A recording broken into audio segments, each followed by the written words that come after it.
وزیر خارجہ مخدوم شاہ محمود قریشی کی شنگھائی تعاون تنظیم کی وزرائے خارجہ کونسل کے اجلاس کے موقع پر کرغزستان کے وزیر خارجہ چنگیز ایڈربیکوف کے ساتھ ملاقات ہوئی اور ملاقات میں دو طرفہ تعلقات، اہم علاقائی و عالمی امور پر تبادلہ خیال ہوا۔ مزید تفصیلات شاہد گھومن کی اس رپورٹ میں۔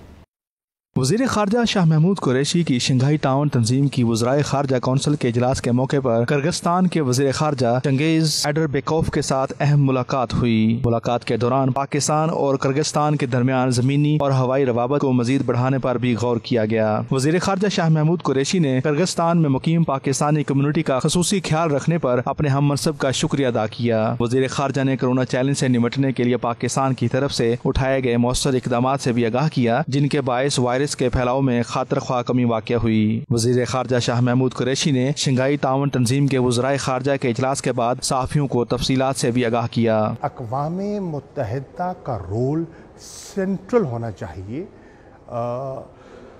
دنیا اور ریجن کی جو پیس اور سٹیبلٹی کی ریکوائرمنٹس ہیں، اور یہ پاکستان کا نقطہ نظر تھا کہ جب آپ اس رول کو آپ سینٹرل گردانتے ہیں تو پھر اس ادارے کی جو ریزولوشنز ہیں، سیکیورٹی کاؤنسلز کی ریزولوشنز ہیں، ان کی اہمیت اور ان کا احترام بھی ہم پر لازم ہے۔ اس کے ساتھ ساتھ جو اگلا پوائنٹ جو زیر بحث آیا اور جس پر ہم نے اتفاق کیا وہ ہے BRI۔ BRI پر سب کا خیال تھا کہ یہ ایک ایسا منصوبہ ہے جس سے کہ اس ریجن کی جو کنیکٹیوٹی ہے اسے فروغ ملے گا اور سبھی اس سے مستفید ہوں گے۔ BRI اور جو CPEC کے انیشیٹو ہے اس پر سبھی متفق تھے ماں سوائے بھارت کے، تو ساتھ وزراء خارجہ کا جھکاؤ ایک طرف تھا اور بھارت کا اپنا ایک نقطہ نظر تھا۔ بہرحال وہ سب نے اس کا نوٹس لیا۔